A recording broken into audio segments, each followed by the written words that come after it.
बिस्मिल्लाहिर्रहमानिर्रहीम। अस्सलाम वालेकुम स्टूडेंट्स। हम पीएमएफ का फिजिक्स का लेक्चर स्टार्ट करने लगे हैं। हमारा नेक्स्ट टॉपिक है टाइप्स ऑफ फोर्स। हमने लास्ट टाइम फोर्स का अपना टॉपिक डिस्कस कर रहे थे, जिसने हमने डिफाइन किया था फोर्स को, देन यूनिट ऑफ फोर्स। तो आज हमारे पास है टाइप्स ऑफ फोर्स। फोर्स क्या है? फोर्स बेसिकली एक फिजिकल कोई भी काज है, कोई भी एक वजह है दैट कैन चेंज, जो कि तब्दील कर सकती है an object state of motion और डायमेंशन को। कोई भी चीज, ठीक है, कोई भी ऑब्जेक्ट वो मोशन में है, वो जिस डायरेक्शन में है, जिस डायमेंशन में है, उसको बेसिकली जो चीज चेंज कर सकती है उसको हम फोर्स कहते हैं। सो फोर्स की उनकी एप्लीकेशन की बेस के ऊपर हमारे पास दो टाइप्स हैं। एक हमारे पास है कॉन्टैक्ट फोर्स, दूसरी हमारे पास है नॉन कॉन्टैक्ट फोर्स। इस दोनों में हम देखते हैं कि दोनों में क्या डिफरेंट है, ठीक है, डिफरेंस है कॉन्टैक्ट फोर्स के अंदर, एंड देन हमारे पास है नॉन कॉन्टैक्ट फोर्स। सबसे पहले हम देखते हैं कि contact force, the force that act on body इधर डायरेक्टली और थ्रू ए मीडियम। ठीक है, कोई भी फोर्स जो किसी बॉडी के ऊपर एक्ट करती है हम उसको कॉन्टैक्ट फोर्स कहते हैं, चाहे वो डायरेक्ट एक्ट करती है या किसी भी मीडियम के थ्रू। फॉर एग्जाम्पल, जैसे आप हम लोग कोई भी चीज उठा लेते हैं, जिम में हम जाते हैं ना, कोई वेट हम उठाते हैं, तो वो बेसिकली एक फोर्स होती है जो हमारी बॉडी के ऊपर एक्ट कर रही होती है। उस चीज को हम कॉन्टैक्ट फोर्स कहते हैं। कॉन्टैक्ट फोर्स की अगर हम एग्जांपल्स की बात करते हैं, जिस तरह मस्कुलर फोर्स, मसल्स, ठीक है, कोई भी चीज जो हमारे मसल्स के ऊपर एक्ट करती है, जैसे हम कोई वेट वगैरह उठाते हैं, उसको हम जो है ना मस्कुलर फोर्स कहते हैं। इस तरह मैकेनिकल फोर्स, ठीक है, कोई भी मैकेनिकल फोर्स मीन किसी मशीन को हम चला रहे हैं बाय हैंड, मैनुअल जो मशीन है, हम कोई इस तरह का कोई काम कर रहे हैं, हम मैकेनिकल फोर्स जो हमारी बॉडी के ऊपर पड़ रही है। देन हमारे पास है फ्रिक्शनल फोर्स। फॉर एग्जाम्पल, जब हम चलते हैं, ठीक है, जमीन की फ्रिक्शनल फोर्स जो हमें एक फोर्स के थ्रू हम आगे जा रहे होते हैं, उसको हम फ्रिक्शनल फोर्स कहते हैं। सो कॉन्टैक्ट फोर्स की एग्जाम्पल हमारे पास तीन तरह की है: muscular force, mechanical, and then हमारे पास है frictional force. We can use the muscular force of animals. हम एनिमल्स के लिए मस्कुलर फोर्स लाइक हमारे पास है बुलॉक्स, ठीक है, horses, camels, to get the activities done. Frictional force is other type of contact force which act between a pair of surface in contact. जब हम किसी सरफेस के ऊपर चलते हैं ना, तो वहां पे एक फोर्स होती है, tend to opposite the motion of one surface over the other. एक चीज के ऊपर एक अपोजिट एक्ट करती है, मीन जब हम चलते हैं ना तो हम आगे की तरफ जा रहे होते हैं, फोर्स हमें पीछे की तरफ धकेलने की कोशिश करती है, इसको हम फ्रिक्शनल फोर्स कहते हैं। सेकेंड टाइप हमारे पास है non contact force, the force that act through space without making direct contact with the body. कोई ऐसी फोर्स जो हमारी बॉडी से डायरेक्ट कांटेक्ट किए बगैर, ठीक है, हमारी किसी भी स्पेस में हो सकती है कोई भी फोर्स, तो हम उसको नॉन कांटेक्ट फोर्स कहते हैं। मीन कि वो हमारी बॉडी के साथ उसका डायरेक्ट कांटेक्ट नहीं होता, लेकिन फिर भी वो किसी ना किसी स्पेस के ऊपर एक्ट करती है, उसको हम नॉन कांटेक्ट फोर्स कहते हैं। फॉर एग्जाम्पल, हमारे पास ग्रेविटेशनल फोर्स है। नॉन कॉन्टैक्ट फोर्स की एग्जाम्पल, ग्रेविटी के थ्रू कोई भी चीज, ठीक है, एक फोर्स ऑफ ग्रेविटी होती है ना, जिसके थ्रू कोई चीज ऊपर से नीचे गिरती है, एक फोर्स से गिरती है, उसको हम ग्रेविटेशनल फोर्स कहते हैं, जो कि नॉन कॉन्टैक्ट फोर्स की हमारे पास एक एग्जाम्पल है। इसी तरह हम कह सकते हैं इलेक्ट्रोस्टैटिक फोर्स। ठीक है, कोई भी फोर्स, जिस तरह मकनातीस को कोई चीज खींचती है, कोई पार्टिकल जब हम उसके ऊपर रख देते हैं, तो हमारे पास बेसिकली इलेक्ट्रोस्टैटिक फोर्स होती है। इसी तरह हम अगर मैग्नेटिक फोर्स की बात करते हैं, कोई भी मैग्नेट, ठीक है, फोर्स जो एक मैग्नेट दूसरे मैग्नेट के ऊपर एक्ट करता है, हम उसको मैग्नेट फोर्स कहते हैं। तो ये हमारे पास नॉन कॉन्टैक्ट फोर्स की एग्जाम्पल है।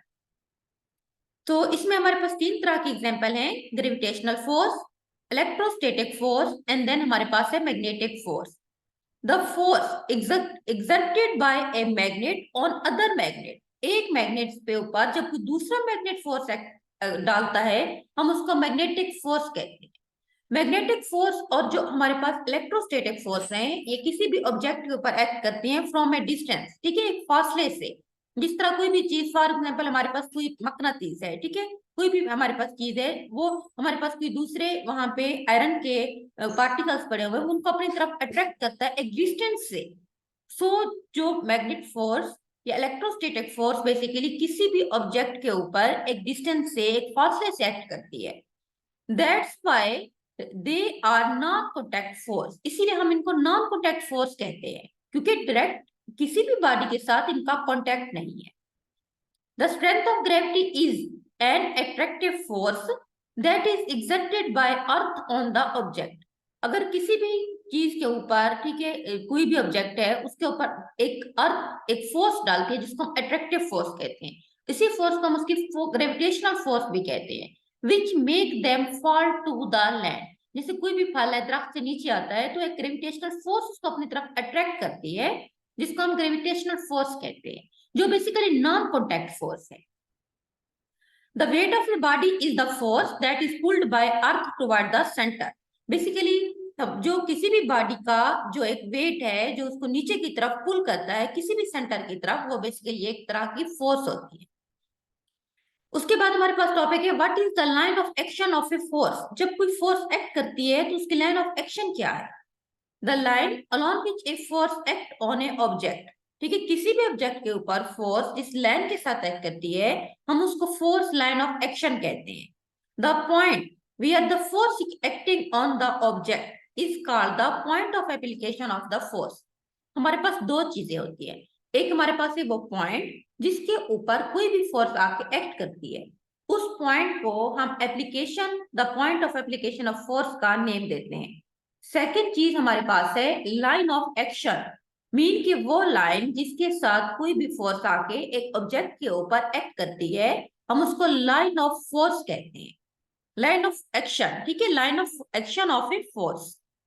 The force which oppose the relative motion between surface of two object in contact and act along the surface is called force of friction. Friction mean कोई भी ऐसी फोर्स जो किसी चीज के opposite side पे होती है।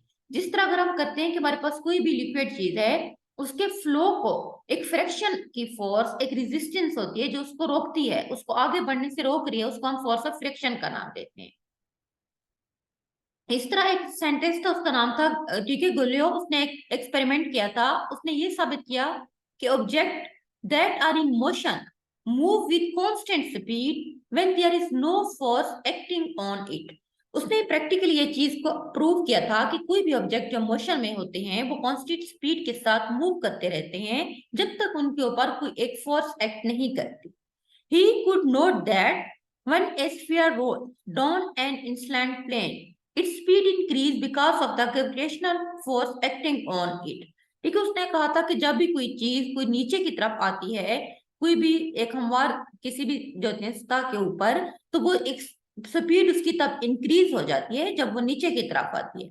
उसकी स्पीड क्यों ज्यादा होती है? ग्रेविटेशनल पुल की वजह से, जो बेसिकली उसके ऊपर एक्ट कर रहा होता है, इसलिए वो चीज नीचे आती है। When all the force acting on an object are balanced, the net force acting is zero. जब दो फोर्स हैं, ठीक है, पॉजिटिव फोर्स एक दूसरे के ऊपर एक्ट कर रही है, दोनों फोर्स ही बराबर हैं, तो नेट फोर्स जीरो होगी।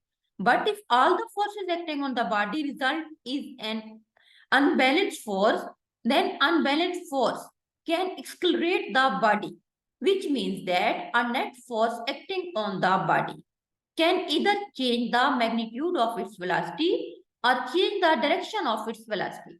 लेकिन जब दो फोर्स किसी भी बॉडी के ऊपर एक्ट करती हैं, वो अनबैलेंस फोर्स है, बॉडी बैलेंस ही नहीं हो रही, या तो वो उसको मूव करेंगी, यानी कि उसके मैग्नीट्यूड को, उसकी वेलोसिटी को चेंज कर देंगी, उसकी डायरेक्शन ऑफ वेलोसिटी को चेंज कर देंगी। इसका मतलब होता है कि एक नेट फोर्स है जो उसके ऊपर एक्ट कर रही है, जो उसकी स्पीड को, डायरेक्शन ऑफ वेलोसिटी को बेसिकली चेंज कर रही है।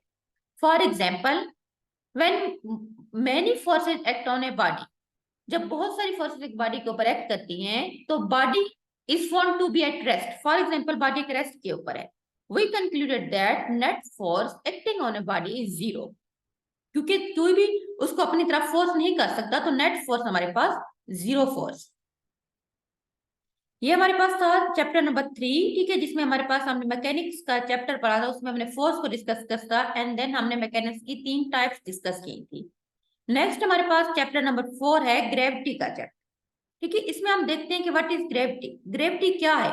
अगर हम ग्रेविटी की बात करते हैं तो ग्रेविटी बेसिकली एक फोर्स होती है बाय विच अ प्लैनेट और other body draw object toward its center, कोई भी ऐसी फोर्स जिसके थ्रू कोई भी ऑब्जेक्ट को एक सेंटर की तरफ आता है, कोई भी बॉडी किसी भी ऑब्जेक्ट को एक सेंटर की तरफ ड्रा करती है, उसको धकेलती है, उसको हम ग्रेविटी कहते हैं। The force of gravity keep all of the planets in orbit around the sun. अगर हम सूरज के इर्द गिर्द जो मुख्तलिफ ऑर्बिट्स होते हैं, उसके अंदर जितना भी सितारे होते हैं, वो एक तरतीब में वहां पे ऑर्बिट के इर्द गिर्द रिवॉल्व करते हैं, घूमते रहते हैं। क्यों गर्दिश में रहते हैं? क्योंकि उनके ऊपर एक फोर्स एक्ट करती है। उसी फोर्स को हम फोर्स ऑफ ग्रेविटी का नाम देते हैं। सो ग्रेविटी एक फोर्स है, किसी भी बॉडी को जो होती है इस चीज के ऊपर वो फोर्स करती है कि वो सेंटर की तरफ मूव करे। सो जितना भी हमारे पास प्लैनेट है वो सूरज के इर्द गिर्द अपने ऑर्बिट में हर तरफ रिवॉल्व करते हैं due to force of gravity. So हमारा चैप्टर है ग्रेविटी का। We briefly think that gravity in our daily lives, but we must realize that it defines how we interact with the world. Basically, daily life के अंदर अगर हम gravity की बात करते हैं तो ये एक फोर्स है जो एक्ट कर रही होती है। लेकिन अगर हम इसको डेफिनेशन की बात करते हैं तो हम ये देखते हैं कि हम इसको इस वर्ड के साथ किस तरह इसका इंटरेक्ट क्या है, कैसे हम इसको डिफाइन कर सकते हैं। We grow within its constraint and our heart, muscles and balance system depend upon it. हमारी बॉडी के जितना भी सिस्टम है, जिसमें हमारा कार्डियोवैस्कुलर सिस्टम आ जाता है, हमारी बॉडी के मसल्स, ठीक है, हमारा बैलेंस सिस्टम, ये सब एक फोर्स के ऊपर बेसिकली डिपेंड करते हैं। So gravity is one of the fundamental force of the universe. इस पूरी कायनात की सबसे अहम एक फोर्स है। इसके अंदर हम देखते हैं कि उसका हमारे ऊपर क्या इफेक्ट है। सो डेफिनेशन ये बताइए मैंने कि बेसिकली ये एक फोर्स है जो किसी भी बॉडी को इस बात के ऊपर फोर्स करती है कि वो कोई भी ऑब्जेक्ट ड्रा करे टुवर्ड इट्स सेंटर। जिस तरह सूरज के इर्द गिर्द मुख्तलिफ सितारे जितना भी हैं वो एक सेंटर के इर्द गिर्द मुसलसल रिवॉल्व करते हैं due to force of gravity. Each object that has mass exert a gravitational pull या force on every other mass। कोई भी हमारे पास ऑब्जेक्ट, कोई भी शय जिसका एक प्रॉपर मास होता है, वो एक ग्रेविटेशनल फोर्स जो होती है डालता है किसी दूसरे मास के ऊपर। द स्ट्रेंथ ऑफ दिस पुल या इस फोर्स की वो डिपेंड करती है upon the message of object at a play. Mean के कौन सा ऑब्जेक्ट का कितना मैस है उसके ऊपर डिपेंड करती है। जितना ज्यादा मैस होगा उतनी फोर्स ऑफ ग्रेविटी उसके ऊपर एक्ट करेगी। Gravity keep the planets in orbit around the sun and moon around the अर्थ।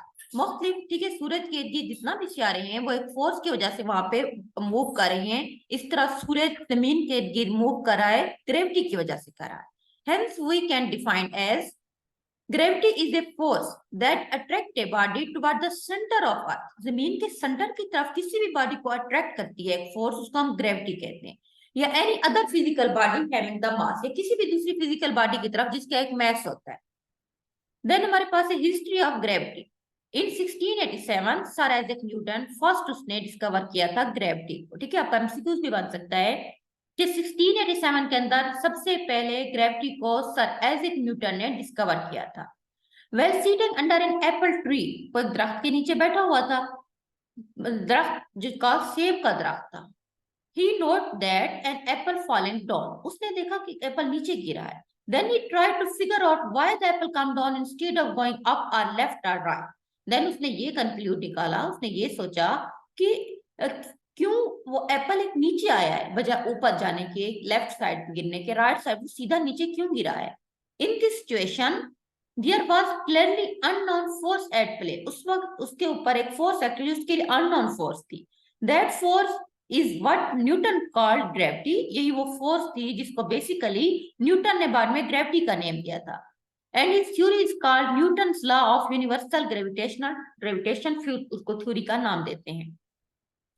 बाद में अर्ली 20th सेंचुरी के अंदर अल्बर्ट आइंस्टाइन उसने डेवलप किया था एक new idea about gravity. According to him, अब आइंस्टाइन के according gravity is working of space and time. Basically space of time के अंदर हमारे पास ग्रेविटी जो है ना वो एक्ट करती है। उसके बाद हमारे पास है gravity in universe. After understanding what is gravity, let us know that gravity play a major role in sustaining life on the earth. अब हम देखते हैं कि जमीन पे लाइफ को सस्टेन करने के लिए ग्रेविटी ने किस तरह से अपना रोल प्ले किया है। Because of gravitational pull between Earth and the Sun, atmosphere is kept in balance and provide us the air we need to breathe to the survive. Basically ये ग्रेविटेशनल पुल ही होता है जो कि सूरज और जमीन को एक बैलेंस में रखे हुए। एटमॉस्फेयर अपनी जगह पे मौजूद है, हवा चल रही है जिसमें हम सांस लेते हैं, जो कि हमें सरवाइव करने के लिए बहुत जरूरी है। It also keep us safe from the sun, सूरज से हमें सेफ रखती है। Allow us to enjoy the sunlight, हमें इस चीज की परमिशन देती है कि हम सूरज की रोशनी को एंजॉय करें। एंड बात मेयरिंग ऑफ ग्रेविटी, ग्रेविटी को हम कैसे मेयर करते हैं? Sir Isaac Newton defined the force of gravity as, उसने कहा था every particle of matter in universe, इस कायनात में हर मादे का एक जो भी जरा है, जो पार्टिकल्स है, अट्रैक्ट करता है every other particle with a force that is directly proportional to the product of the mass of particle and inversely proportional to the square of distance between them. Mean उसने एक mathematical form दी थी, उसने कहा था कि इस कायनात के अंदर जितना भी मादे के ज़रात हैं, हर एक मादा एक दूसरे पार्टिकल्स को अपनी तरफ अट्रैक्ट करता है एक फोर्स के थ्रू, जो कि फोर्स डायरेक्टली प्रोपोर्शनल है उस प्रोडक्ट के, उस पार्टिकल के मास के, एंड उसका इनवर्स रिलेशन है to the square of distance between them. Mathematical में आप यूं लिख सकते हैं कि F force is equal to G, जिसकी ग्रेविटेशनल फोर्स है, जो डायरेक्टली प्रोपोर्शनल उनके मास के m1 and m2 divided by r2, and inversely proportional r mean square distance, जो उनके दरमियान एक फासला है, उसके इनवर्सली प्रोपोर्शनल। यहाँ पे F इस फार्मूले के अंदर हमारे पास फोर्स है, m1 एंड 2 हमारे पास मासेस ऑफ ऑब्जेक्टिव हैं जो आपस में इंटरेक्ट कर रहे हैं। R2 distance between the centre of mass, G is gravitational constant है जिसकी एक वैल्यू स्पेसिफिक है 6.674 मल्टीप्लाई 10 की पावर -11। ठीक है, ये आपने इसको याद रखना है।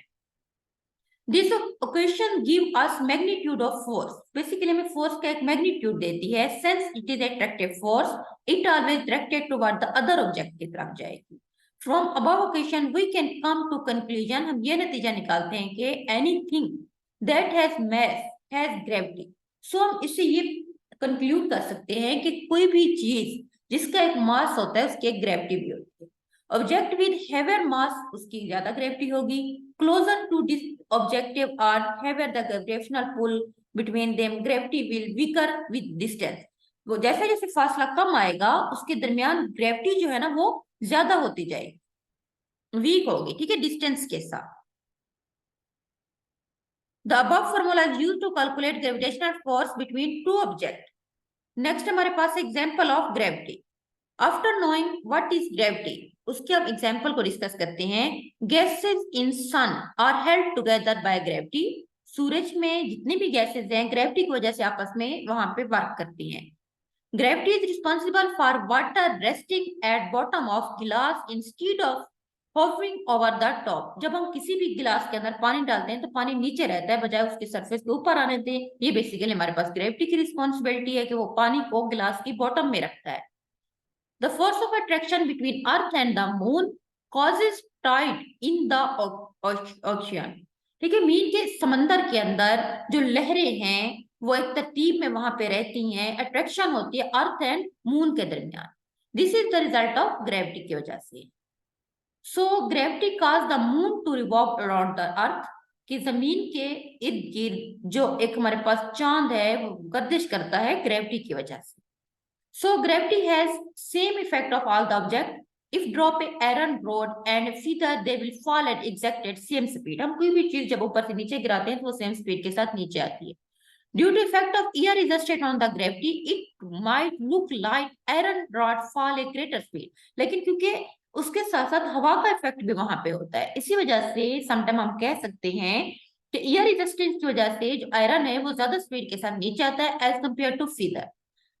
However, if they were dropped in vacuum, they would fall at the exact same time, लेकिन अगर हम उसको वैक्यूम में रखें जहां पे हवा का कोई लेना देना ही ना हो तो वो दोनों सेम स्पीड से नीचे की तरफ आएंगे। The gravity of an object depend upon the size. More specific, gravity of an object depend करती है mass of the object. अब ये कह सकते हैं कि जो gravity है वो किसी चीज के mass पे depend करती है, उसके size पे depend करती है। It is undoubtedly the weakest known force in nature and play no role in determining internal properties of everyday matter. ठीक है, नेक्स्ट हमारे पास है relationship between gravity and weight. इन दोनों के दरमियान आपस में क्या रिलेशनशिप है? वेट को हम यूं डिफाइन करते हैं कि the force with which a body is attracted to the earth by gravitation. कोई भी किसी भी चीज का वेट, उसका एक वजन होता है, वो बेसिकली एक फोर्स होती है जो किसी भी बॉडी को अट्रैक्ट करती है अर्थ की तरफ ग्रेविटेशन की वजह से। It is just in other word for the force of gravity. Weight is a force that act on all the object near the earth. जमीन के इर्द जितने भी ऑब्जेक्ट होते हैं उनके ऊपर एक फोर्स एक्ट है जिसको हम वेट कहते हैं। Weight of an object can be calculate हम उसको कर सकते हैं by multiplying the mass of the object with the magnitude of acceleration due to gravity. So mathematical हम लिख सकते हैं कि एफ जी मीन के किसी भी चीज का वेट क्योंकि है फोर्स ऑफ ग्रेविटी, हम उसको बेसिकली कह रहे हैं F G is equal to M plus G, उसका मैग्नीट्यूड ऑफ एक्सक्लेरेशन प्लस उसकी जो है G mean gravitational force. F force of gravity है, M mass of the object, और इसके बाद जी उसका एक्सक्रेशन, जी बेसिकली क्या है एक्सक्लेरेशन, जो वो मूव कर रही है उसकी हरकत है ड्यू टू ग्रेविटी। उसकी वैल्यू स्पेसिफिक स्टैंडर्ड है 9.8, ठीक है, मीटर पर स्क्वायर सेकेंड, ये आपको याद होनी चाहिए। Many people confuse mass with weight. Sometime हमारे माइंड में ये होता है कि मास और वेट सेम चीजें हैं। One must keep in mind that mass is measure of how much body resist velocity. Mass लेकिन डिफरेंट है, वो बेसिकली किसी चीज की वेलोसिटी का कितना हद तक उसको रेजिस्ट कर रहा है कोई भी चीज, हम उसको मास कहते हैं। इन अदर वर्ड हम कह सकते हैं किसी भी ऑब्जेक्ट की inertia. Although they are closely related to each other, the main different things, the mass has unit kg, जबकि वेट का एक फोर्स है जिसका यूनिट न्यूटन है। मीन्स उनका कहने का मतलब ये है कि समटाइम मास और वेट को एक ही चीज है, मास और वेट एक चीज नहीं है। अगर हम मास की बात करते हैं तो वो बेसिकली एक मेयर होती है किसी भी बॉडी की, उसकी जो है ना वेलोसिटी के अंदर रेजिस्टेंस, मीन किसी भी बॉडी का टोटल वजन कितना है उसको हम उसका मास कहते हैं, उसका यूनिट हमारे पास केजी है। लेकिन अगर हम वेट की बात करते हैं तो वेट बेसिकली एक फोर्स है, ठीक है, कोई भी फोर्स और उसका यूनिट हमारे पास न्यूटन है। नेक्स्ट टॉपिक हमारे पास है फैक्ट अबाउट द ग्रेविटी, ठीक है, ये हम नेक्स्ट टाइम इंशाल्लाह डिस्कस करेंगे। आज के लिए इतना ही काफी। अल्लाह हाफिज।